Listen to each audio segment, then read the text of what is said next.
बिस्मिल्लाहिर्रहमानिर्रहीम। अस्सलाम वालेकुम। 20 जून हफ्ते का दिन साल 2026 और मैं आपका मेज़बान गुलाम मुस्तफ़ा। उम्मीद है कि आप लोग जहाँ भी होंगे बखैर व आफियत होंगे। अगले 48 घंटे इंतहाई अहमियत के हामिल है, बिलखसूस अफ़गानिस्तान के लिए, क्योंकि वहाँ से आप लोगों को खबर सुनने को मिलेगी कि बड़े लेवल पर तबाही मच चुकी है। मामला ये है कि आज बन्नू के अंदर इंतहाई खौफनाक किस्म के 2 धमाके हुए हैं।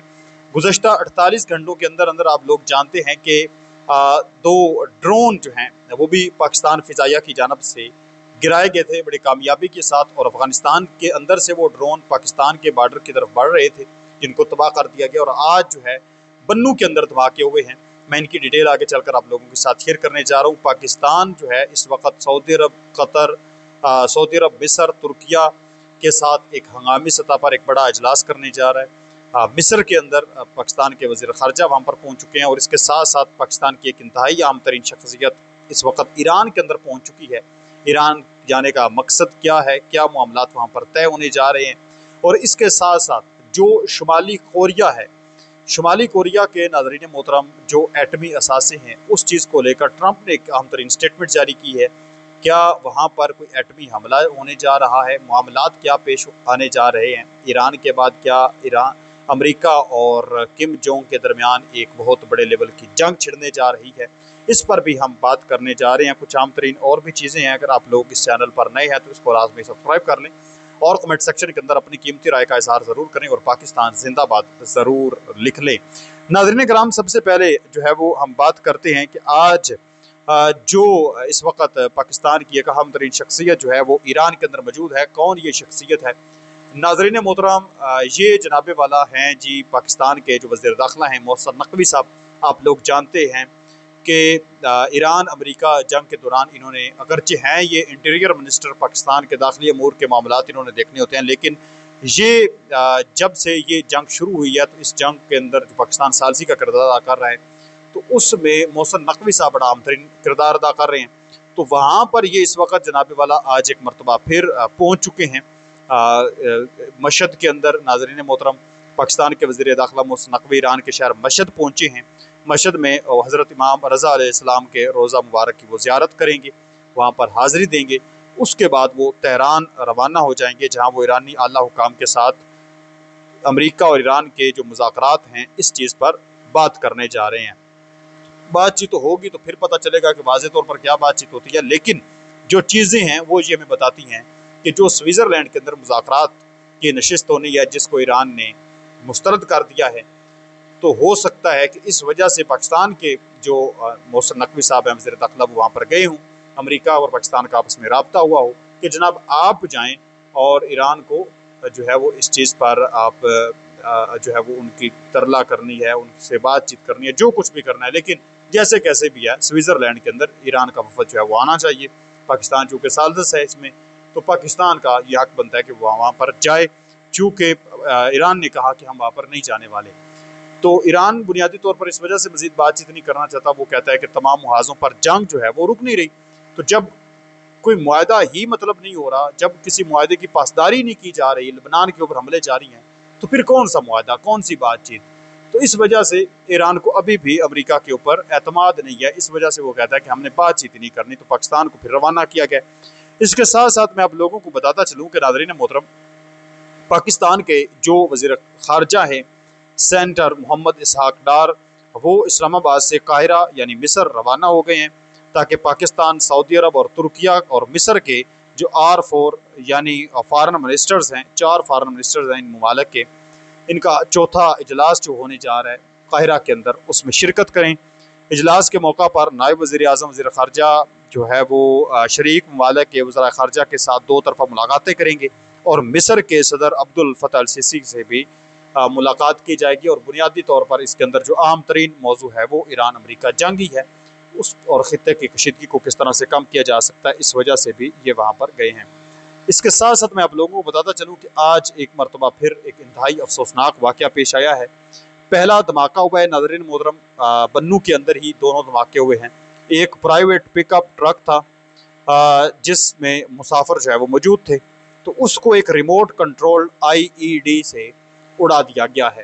ये खुदकुश जो धमाका होता है, IED जो है वो फटा है जब, जिसके नतीजे में गाड़ी तबाह हुई है और 5 लोग जो हैं वो शहीद हुए हैं। और इन 5 लोगों के अंदर हाथी खेल जो कबाइल हैं उनके अफराद शामिल थे। फिर दूसरा धमाका हुआ जो इन इन जो वहाँ पर लोग ज़ख्मी हुए, उन ज़ख्मियों को हॉस्पिटल लेकर जो रेस्क्यू की गाड़ी जा रही थी, फिर दूसरा धमाका वहाँ पर हुआ है। उस गाड़ी के ऊपर IED एक फटा है जिससे 2 अफराद फिर शहीद हुए हैं और 3 ज़ख्मी हुए हैं। तो टोटल इस तरह से 7 अफराद शहीद हुए हैं और 3 जो हैं वो ज़ख्मी हुए हैं। मकाम जो है वो बन्नू का अहमद ज़ई थाना हदूद बनता है और अफ़गान सरहद के करीब पहाड़ी कबायली इलाका ये बनता है। पुलिस ने यह बयान दिया है कि बन्नू के district police officer Yasir Afridi ने इसे दहशतगर्दी का एक बुज़दिलाना फेल करार दिया। सिक्योरिटी ज़राए तहरीक तालिबान पाकिस्तान को ज़िम्मेदार करार दे रहे हैं जो आम शहरियों पर हमले कर रहे हैं। बताया जा रहा है कि जो रज़ाकार थे उन लोगों पर ये हमला किया गया है। तो अब होना क्या है, जो लोग थंबनेल पढ़कर सामने आए हैं वीडियो देखने के लिए कि अफ़गानिस्तान उजड़ गया, तो अब अफ़गानिस्तान उजड़ने जा रहा है। वजह क्या है कि माजी के अंदर जितने भी इन इलाकों में जब भी कोई धमाका हुआ है, कोई हमला हुआ है, तो उसके 48 घंटे के बाद, 24 घंटे के बाद हम देखते हैं कि जो कुनड़ के इलाके हैं, जो खोस्त के इलाके हैं, जो पख्तिया के इलाके हैं, वहाँ पर फिर पाकिस्तान जो है वो एक एयर स्ट्राइक करता है और वहाँ पर पाकिस्तान का ये मौक़िफ़ होता है कि हमने दहशतगर्दों के ठिकाने जो हैं वो तबाह कर दिए हैं। और अफ़गान गवर्नमेंट हमेशा से कहती है कि हमारे जो आम शहरी हैं उनको जो है वो निशाना बनाया गया है। तो ये इस वक्त सूरत हाल नाज़रीन मोहतरम बन रही है। और इसके साथ साथ 2 ड्रोन जो हैं उनको भी तबाह किया गया है गुज़श्ता 48 घंटे से पहले आप कह लें गुज़श्ता 72 घंटे के अंदर। तो जंग जो है वो ईरान अमेरिका के दरमियान सिर्फ महदूद नहीं रही, इस वक्त पाकिस्तान भी 2 मुहाज़ों पर लड़ रहा है। दूसरी तरफ पाकिस्तान का जो पानी है उसको बंद करने की जनाबे वाला कोशिश की जा रही है भारत की जानब से, जिस पर पाकिस्तान के जो डिफेंस मिनिस्टर हैं ख्वाजा आसिफ साहब, उन्होंने एक अहम तरीन आज बयान जारी किया है। उन्होंने कहा है कि इंडस वाटर टेरिटरी के तहत भारत ने हालिया महीनों में मुआहदा मुअत्तल कर दिया है और दरियाओं का पानी रोकने मोड़ने के मनसूबे का ऐलान किया है। पाकिस्तान ने इसे एक्ट ऑफ वार जो है वो करार दिया है। वज़ीर दिफा ख्वाजा आसिफ ने वाज़ेह तौर पर खबरदार किया कि अगर भारत पानी रोकने या डैम बनाने की कोशिश करे तो पाकिस्तान इसे जारहियत समझेगा, ये एक जंगी सायरन होगा और फिर पाकिस्तान रिटेलिएट करेगा और तबाही जो है वो फिर रख देगा। यूनाइटेड नेशन के अंदर भी पाकिस्तान ने यूनाइटेड नेशन की जो सलामती कौंसिल है वहाँ पर भी एक ख़त जो है वो पाकिस्तान ने लिख दिया है इस हवाले से कि जो भारत है वो खुली खिलाफवर्जी कर रहा है, आप उसको समझा लें, वरना जब हम समझाएंगे तो फिर मोदी और उसके हवारियों की नींदें हराम हो जाएंगी। इसके साथ साथ जो ईरान और अमेरिका के दरमियान जंग शुरू हुई, अब ये जंग नाज़रीन मोहतरम शुमाली कोरिया तक जनूबी कोरिया तक पहुँच चुकी है। अमेरिका के जो सदर हैं डोनाल्ड ट्रंप अब ईरान डील के बाद अपनी तवज्जो शुमाली कोरिया की तरफ वो मोड़ रहे हैं। शुमाली कोरिया की तरफ ये पहुँच चुकी है, जनूबी कोरिया की तरफ नहीं पहुँची।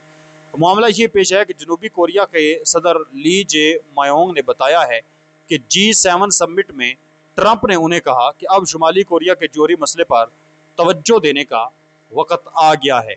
सदर ली का कहना है कि ट्रंप मरहलावार डील पर गौर कर रहे हैं।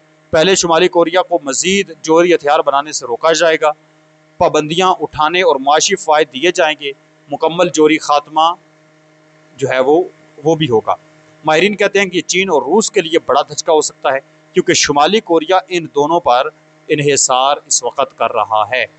अब शुमाली कोरिया के ऊपर अगरचे पाबंदियाँ हैं लेकिन उसको इतना ज़्यादा इशू नहीं है क्योंकि चीन और रूस जो है उसकी उनको काफ़ी ज़्यादा सपोर्ट हासिल है।